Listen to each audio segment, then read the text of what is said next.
친구 같은 마인드 스케치와 오늘도 행복한 시간 만들어 가시기 바랍니다. 마인드 스케치 일부 마인드 테라피죠. 여러분이 보내주신 사연으로 우리들의 일상과 고민을 나누는 시간, 또 마인드 강연을 들으면서 소통하는 시간입니다. 인천 마인드 팀이 함께 해주시죠. 네, 이정민 강사님 그리고 게스트 표라 씨 나오셨습니다. 안녕하세요. 네, 안녕하세요. 네, 두 분 어서 오십시오. 네네. 이제 2019년 얼마 남지가 않았어요. 네, 맞아요. 네, 이제 마무리를 다들 잘 하고 계신가요? 네. 그냥 마무리하고 있습니다. 네. 연말을 맞아서 또 인천 마인드 팀이 어떤 새로운 또 소식이 있다고 들었는데요. 네, 어떤 소식인지 좀 전해 주십시오. 네, 16일부터 18일까지 아동인성교육원과 또 저희 마랩팀이 한 섬에서 인성교육을 진행하고 있습니다. 사실 작년부터 섬에 있는 학생들에게도 인성교육이 필요하다고 생각해서 저희가 섬마다 제안서도 보내고 또 준비도 하고 있었는데요. 네. 이번에 또 좋은 기회가 생겨서 처음으로 백령도에 들어가게 되었습니다. 네. 한 학교에 전교생이 많지는 않지만 또 이번 교육을 계기로 더욱더 많은 섬에 길이 열리겠다는 마음이 들어요. 네. 정말 굉장한 소식이네요.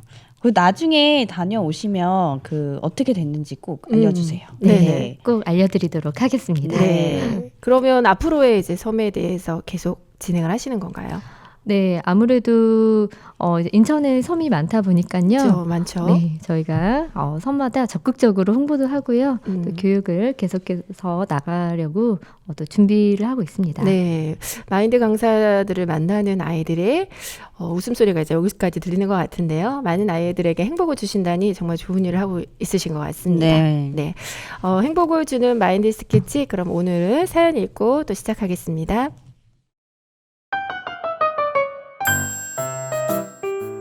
안녕하세요. 부산에 사는 32살 가정주부입니다. 작년에 아이를 낳고 집에서 살림과 육아를 병행하고 있는데요. 아이를 낳고 보니까 혼자 몸일 때 외출하고는 전혀 다르더라고요. 한두 번 아기 안고 장 보러 나갔다가 허리가 부서지는 줄 알았습니다.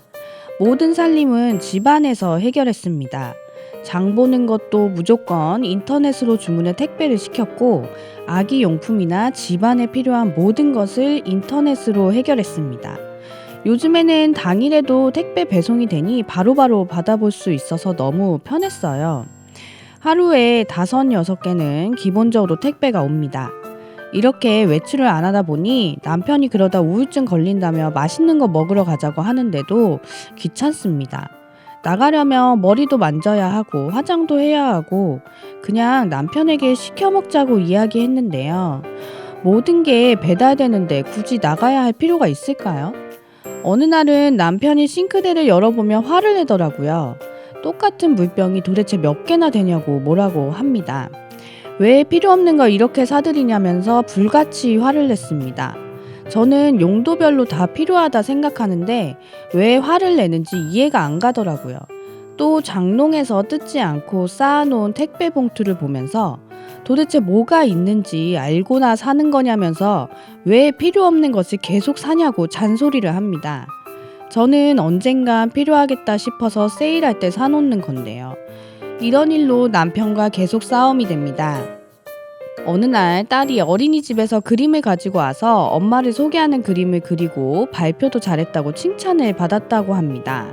궁금해서 물어보니 우리 엄마의 별명은 택배 요정입니다. 매일매일 엄마한테서 택배 상자가 나타난다며 마치 요정이 선물을 가지고 오는 것 같아요 라고 발표했답니다. 아이 눈에 엄마가 그렇게 비춰지는구나. 좀 충격이었습니다.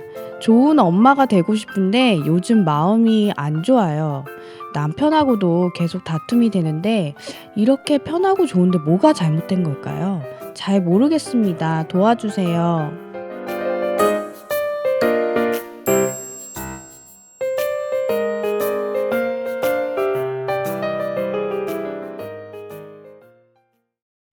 네, 저도 같은 일로 남편과 다툰 적이 있어요.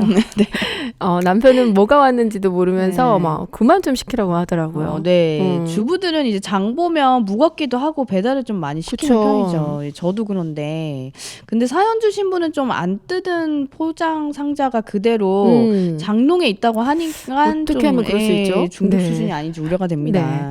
잘 활용하면 너무나 좋은 택배 또 배달 서비스인데요. 사연 주신 분께 어떤 강연 해주실지 기대가 됩니다. 강사님. 네, 사실 저도 공감이 많이 가는 사연이기도 한데, 제가 얼마 전 TV를 봤는데, 한 여자 연예인이 뭐 저렴해서 또 세일을 많이 해서 뭐 예뻐서 필요해서 앞으로 필요할 것만 같아서 이런저런 이유로 산 택배가 문이 안 열릴 정도로 쌓였다면서 나중에는 내가 뭘 시킨 건지 기억이 안 난다고 그렇게 고민을 토로하는 것을 보았어요. 네, 저도 음. 봤어요. 그 어, 택배를 개봉하는 걸 언박싱이라고 하잖아요. 언박싱이요? 네네. 네, 그게 뭐예요? 예, 이게 이제 상자를 연다는 뜻인데, 예, 이제 어떤 연예인은 택배를 언박싱의 즐거움 때문에 택배를 주문한다고 하더라고요. 그 이제 열대의 즐거움. 열대 즐거움 또 리뷰 달면서 막 그 네네. 즐거움이 있나 봐요. 그래서 택배를 개봉하면서 선물 상자를 열 때 느끼는 설레임과 만족감을 느끼기 위해서 주문한다고 하더라고요. 그렇군요. 네. 맞아요. 그런데 사실 연예인의 얘기만은 아닌 것 같고요. 뭐 총알 배송, 로켓 배송, 당일 배송, 뭐 새벽 배송 등 잠들기 전 주문한 물건이 다음날 새벽에 문 앞에 도착해 있고 네. 또 한밤중에 먹고 싶은 음식을 주문해서 먹는 배달 문화에 익숙해져서 일부러 시간을 내서 나간다는 게 때로는 비효율적으로 여겨지잖아요. 클릭이나 터치 몇 번만으로 주문해서 결제까지 끝낼 수 있으니까 사람들은 좀 더 쉽게 또 좀 더 빠르게 자신의 욕구를 충족할 수 있는 시대가 되었습니다. 네, 진짜 편한 세상이죠. 네. 맞아요. 사실 이런 택배 중독 현상은 기왕이면 모든 걸 집에서 앉아서 해결하고 싶어하는 귀차니즘과 정서적 문제를 쇼핑을 통해 해결하려고 하는 보상 심리를 반영한 현상이라고 할 수 있습니다. 여자는 절반 가격이라면 필요 없는 물건도 사고 남성은 필요하다면 2배 가격에도 산다 라는 말이 있는데요. 그 물건이 꼭 필요해서라기보다는 사는 행위 자체에 빠진다는 뜻인데 이런 중독 현상은 많은 현대인들이 겪고 있습니다. 물질적 가치가 우선시되면서 물질을 통해 자신의 스트레스를 해소하려는 경향들이 나타난 것인데요. 그런데 그 이면에는 문제점들도 있습니다. 첫 번째는 사고력의 부재, 두 번째는 사회와의 단절을 꼽을 수가 있습니다. 이렇게 잘못된 소비 습관을 자각하고 제어를 통해 충동을 조절할 수 있는 마음의 힘을 길러야 합니다. 네네. 그래서 오늘의 주제는 행복 택배입니다. 네. 행복 택배요. 네. 마인드가 바뀌면 지금 처한 어려움도 이겨낼 수가 있습니다. 네, 마인드가 바뀌면 어떤 어려움도 이겨낼 수 있잖아요. 네, 네, 저희가 그렇죠. 도움이 되드리고 싶네요. 네. 제가 독일에 해외 봉사를 갔을 때 어느 인상 깊은 가족이 있었어요. 사실 우리가 선진국이라고 하면 물질적으로 풍요로울 것이라고 생각하잖아요. 그런데 그들의 삶을 보면 굉장히 검소한 삶을 살더라고요. 자동차보다는 자전거를 이용하고요. 또 구멍이 크게 난 옷도 다른 천을 덧대서 한참을 더 입더라고요. 그리고 물건은 굉장히 오래 사용을 하는데요. 사용하다가 고장이 나도 고쳐서 사용을 할 정도더라고요. 그래서 어릴 때부터 나무로 기차 등 장난감을 부모님과 함께 만들어서 가지고 논다든지 또 이 가정의 경우 집안의 웬만한 물건들을 직접 만들어 사용하는 것이 일반적이에요. 그리고 문화가 이렇다 보니까 독일 사람들은 전략 정신이 몸에 배었고 또 물건에 대한 애착도 가지고 있더라고요. 네. 가구 같은 것도 부모님한테 물려받는다고 들었는데요. 맞아요. 네, 한국에서는 정말 상상도 못할 일이죠. 맞아요. 네. 한국에서는 내가 원하는 물건을 원하는 시간에 언제든지 살 수 있기 때문에 독일의 문화가 처음에는 굉장히 불편했어요. 일단은 편의점이 없고요. 편의점이 없어요? 네. 모든 상점은 6시가 되면 문을 닫습니다. 그리고 주말에도 영업을 하지 않는데 그래서 주말을 지내기 위해서는 평일 동안 주말을 어떻게 지낼지 미리 앞서서 생각하고 식료품을 사둔다거나 물건들을 구매해 둬야 하죠. 미리 생각하고 준비해 두지 않으면 불편을 감수해야만 합니다. 그리고 택배로 물건을 배달하면 보름 정도를 기다려야 하는데 그렇다고 해서 절대로 재촉하지는 않습니다. 네. 이렇다 보니 앞날을 준비하며 소비를 하기 전 한 번 더 생각하는 습관을 가지고요. 또 그런 습관이 일상에도 이어져 어떤 일에 앞서 미리 생각하고 계획하는 게 삶이 돼버린 거죠. 저절로 사고력이 키워지는 겁니다. 네. 음. 어릴 때부터 절약 정신이 몸에 배고 직접 만들어 쓰고 그러면서 가족들과 함께 한다니 오히려 불편이 아니라 더 좋은 이점이 된 것 같네요. 네네. 네. 네, 우리나라에서는 솔직히 따라갈 수 아, 없는 그쵸. 환경이죠. 근데 그럼 강사님, 우리는 어떤 방법으로 쇼핑도 절제하고 또 사고력도 키울 수 있을까요? 네. 네, 방법을 어, 제시해 주시죠. 세 번의 W를 거쳐서 생각해 보라고 말씀드리고 싶은데요. 첫 번째, what은 내가 무엇을 할 것인지를 생각해 보는 겁니다. 그리고 두 번째는 why입니다. 어떤 일을 하기에 앞서 그 일에 대한 필요성에 대해 생각해 보는 것이죠. 마지막으로는 how입니다. 어떤 방법으로 실행할 것인지를 결정하고 실제로 적용해 보는 단계입니다. 예를 들면 물건을 사고 싶은 충동을 느꼈다고 가정했을 때 무엇이 필요한가? 그럼 적당한 가격인가를 생각해 보고요. 그 다음 단계로 내가 이 물건을 왜 사야 하지? 내가 지금 사려는 물건이 정말 나에게 필요한지를 질문을 던져보는 것입니다. 그리고 마지막 단계로 어떤 방법으로 살 것인가 혹은 절제할 것인가를 결정하는 것이죠. 이렇게 하나씩 따져보며 점진적으로 사고를 진행해 나가다 보면 잘못된 습관도 하나씩 고쳐 나갈 수가 있습니다. 충동적인 사고를 하던 습관에서 단계적인 사고를 하려면 처음에는 귀찮고 까다롭게 느껴질 수가 있지만 생각의 깊이를 보다 폭 깊고 넓게 해가는 훈련을 해보시기를 바랄게요. 네. 또 무엇보다 아이의 눈에 엄마가 어떻게 비춰지는지 사연에서도 좀 충격을 받으셨다고 하셨잖아요. 네. 네, 부모는 아이의 거울이라고 하잖아요. 쉽게 물건을 사고받는 엄마를 보면 아이도 소비하는 것을 쉽게 생각할 수밖에 없습니다. 맞네요. 독일의 부모님들이 자녀들에게 물건을 아끼는 모습을 보여주고 또 생활 속 교육을 통해 삶 속에 자연스럽게 녹아들도록 해주었어요. 아이들은 부모의 모습을 보며 자연스럽게 절약하며 주변의 사람을 아끼고 또 자연을 아끼는 마음까지 배우게 되었거든요. 네. 가장 좋은 배움은 가정에서 이뤄진다고 하는 말이 많네요. 네네. 네. 엄마가 절제하지 못하는 모습을 보여주면서 음.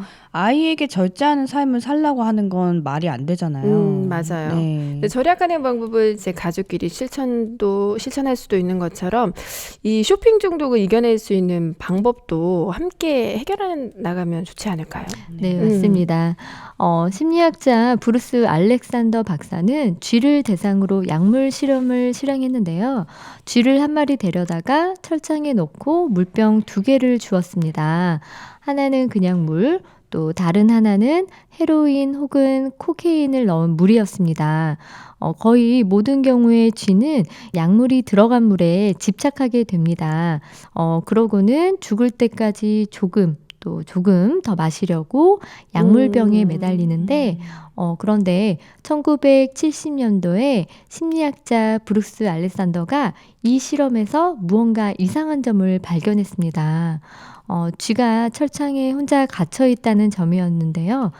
그래서 그는 쥐 놀이 공원을 만들어 주었습니다. 그냥 쥐 천국이었죠. 함께 놀 많은 친구들도 있었고요. 그리고는 똑같은 물병 2개를 주고 동일한 실험을 진행했습니다. 그러자 신기한 일이 일어났는데 이 쥐 공원에서는 쥐들이 거의 약물이 든 물병을 쓰지 않는 거예요. 이 실험을 통해 알 수 있는 것은 우리가 다른 사람들과 함께 소통하고 또 마음을 나눌 때 절제할 수 있는 능력도 생기고 또 다른 사람의 지혜까지 받아들일 수 있어서 네. 사고력도 높일 수 있었다는 점이죠. 신기하네요. 네. 그럼 그 고립이 더 중독이 깊어질 수 있다는 거네요. 네, 맞습니다. 사람들은 점점 불편한 소통 대신에 편안한 단절을 선택하고 있습니다. 얼굴을 마주치지 않고 서비스만 이용하려는 이른바 언택트족이 늘고 있는데, 이 언택트족은요, 부정의 언과 접촉의 콘택트를 합친 말입니다. 개인의 개인주의 문화와 또 감정 소비를 최소화하려는 분위기에서 나온 말인데, 사실 사회 불신이 만연해 불필요한 만남을 두려워하는 것도 한몫을 하고 있어요. 그래서 전문가들은 이들이 불편한 소통 대신 편안한 단절을 선택하는 것이라고 분석하고 있습니다. 생활 전반으로 떠오른 언택트 마케팅 서비스는 점점 발달하고 있습니다. 바꾸어 보면 관계를 불편해하는 사람들이 많아지고 있는 추세로 그만큼 감정 소비를 최소화하고 싶은 마음에서 비롯된 것인데요. 나홀로를 원하는 소비자들에게는 이 언택트 마케팅이 심리적 안정과 편리함을 줄 수 있지만 한편으로 소통의 단절을 원하는 사람들이 늘어난다는 게 또 씁쓸한 현실이기도 합니다. 네, 그렇네요. 네. 한편으로는 이득인 것 같지만 깊이 생각하면 조그마한 편안함이 많은 것을 잃게 만드는 것 같아요. 네네. 네. 네. 이 언택트족은요, 디지털 기술의 발전과 함께 등장했는데, 과거에는 대부분 대면해야 서비스를 받을 수 있는 것들이 스마트폰 하나만으로도 가능해졌기 때문입니다. 택배 서비스가 여기에 해당되는 거고요. 사람과 사람이 만나져서 원활한 소통의 장이 펼쳐지던 소비 문화에서 점점 비대면 거래가 활성화되고 있습니다. 햄버거 가게나 은행의 현금 인출기도 이 비대면 거래에 속하고요. 또 이미 우리 생활 깊숙이 들어와 있다고 볼 수가 있죠. 주문하는 사람은 보다 빠르고 쉽게 결제까지 할 수 있고, 또 가게 입장에서는 주문받는 직원의 감정 노동을 줄일 수 있다는 장점이 있습니다. 하지만 사람과 사람 사이의 단절을 가져온다는 것이 가장 큰 단점인데요. 관계 형성은 살아가면서 후천적으로 배우게 되는 것이라 언택트 문화가 활발해질수록 더욱더 인간관계에 어려움을 느낄 수밖에 없습니다. 생활 속의 모든 일을 비대면으로 처리해야 하는 사회가 된다면 너무나 살기가 삭막해지겠죠. 쥐실험에서 좋은 관계를 통해 얻는 기쁨이 가득 채워지면 더 이상 약물에 의존하지 않아도 됐던 것처럼 주변의 사람들과 좋은 관계를 맺을 때 중독에서도 벗어날 수 있습니다. 네. 저는 저만 그런 줄 알았는데 택배 아저씨를 만나는 게 좀 부담스러워서 현관 앞에 두고 가달라고 요청하거든요. 저도 그런 적 있어요. 네, 근데 택배뿐만 아니라 상점 어디를 가도 점점 사람 만나기가 힘들어지더라고요. 네. 이 기술의 진보가 사회관계에 쇠퇴를 가져온다니까 앞으로 어떤 미래를 살아가야 될지 좀 걱정스럽긴 하네요. 네. 그러게요. 현 시대를 살아가는 현대인들에게 필요한 숙제라는 마음이 드는데, 그래서 마인드가 더욱더 필요한 시대라고 할 수 있겠죠. 현 시대에 발맞춰 자기 스스로가 사회의 구성원으로서 나와 주변의 사람들의 관계에 대한 선을 가지고 있어야 할 것 같습니다. 네네. 주변의 관계가 매우 좁거나 얕을수록 공허한 마음을 빨리 채울 수 있으면서도 쾌감을 느낄 수 있는 것을 찾고 또 거기에 빠지다 보니까 이런 비정상적인 충동에 이끌려 가는데 하버드 심리학과 다니엘 길버트 교수에 따르면 인간이 행복을 느끼는데 외부 사건의 영향은 그리 크지 않다고 해요. 로또에 당첨되건 자동차를 사건 이를 통한 기쁨은 얼마 가지 않는 것이죠. 아침에 눈을 떠 하루를 시작하면서 크고 작은 목적들이 함께하기에 내게 주어진 하루가 설레고 살아볼만 하죠. 살아보지 않은 하루에 감사하고 또 작은 일에도 만족하는 습관을 가져보세요. 오늘 하루 우리 가족을 위해 요리할 싱싱한 재료를 함께 고른다든지 또 아이의 친구 엄마들을 만나 육아 고민을 공유해서 스트레스를 푼다든지 이런 시간을 가지시면서 일상 소소한 행복을 느껴보시는 겁니다. 마지막으로 행복은 뭘 채워서가 아니라 서로 나눌 때 더 커지는 것이라고 하잖아요. 가족들과 함께하는 시간은 돈으로도 살 수 없습니다. 진정한 행복은 무엇인지 깊게 고민해보는 시간도 가지시고 또 아이에게도 마음이 강한 엄마의 모습을 보여주시길 바라겠습니다. 네, 감사합니다. 네, 감사합니다. 네. 앞으로 정말 편한 세상이 더 열릴 것 같아요. 맞아요. 네. 지금도 정말 새벽 배송이라는 게 참 놀랍지만 네. 그보다 더 놀라운 게 나오지 않을까 싶은데 그렇죠. 이런 세상이 점점 후퇴하지는 않을 것 같습니다. 네네. 그렇기 때문에 강사님 말씀하신 대로 정말 마인드가 중요한 시대가 열릴 것 같은데요. 그래서 앞으로는 어떻게 소통하냐가 참 중요해질 텐데 네. 이런 엄마는 이제 아이의 거울이라고 하셨잖아요. 네. 그죠? 그래서 세상과 잘 소통할 수 있게 엄마가 먼저 좀 모범을 보여주셔야 할 것 같습니다. 네네. 그래서 강사님 말씀하신 대로 아이와 함께 손잡고 시장에 가셔서 아이에게 장 보는 기쁨도 느끼게 해주시고 또 가족과 함께 식사하시면서 정말 행복한 시간을 만들어 가시면 좋겠습니다. 네네. 네. 오늘 강연 참 잘 들었고요. 유라 씨는 어떻게 들으셨나요? 네, 저도 그렇고 이제 많은 분들이 정말 그 공감이 되고 또 생각이 많이 되는 좀 강연이었던 것 같아요. 그래서 네. 승희 씨가 말씀하셨던 것처럼 이제는 어떻게 사람이 소통해야 하면서 살아야 되는지 그걸 네네. 고민해야 될 것 같아요. 그래서 정말 그 또 그 중독 쥐 실험 들으면서 네. 우리가 정말 이제는 사람과 눈을 맞추면서 살아가는 것이 얼마나 중요한지 다시 한번 또 깨닫게 되는 시간이었습니다. 네, 감사합니다. 또 중독에서 벗어날 수 있는 방법도 여러 가지 말씀해 주셨는데 그 3가지 방법 말씀해 주셨잖아요. 네, 어떻게 내가 이게 왜 필요한지, 내가 살 것이 무엇인지, 네. 어떻게 쓸 것인지 이런 걸 좀 단계적으로 생각하다 보면 이건 진짜 나한테 필요 없구나라고 생각이 될 것 같습니다. 네네. 네, 꼭 한번 활용해 보시면 좋을 것 같고요. 네, 오늘 아쉽지만 또 2분 보내드려야 될 시간입니다. 네, 앞으로 좋은 강연 더 부탁드립니다. 다음 주에 뵐게요. 네, 안녕히 안녕히 계세요. 계세요.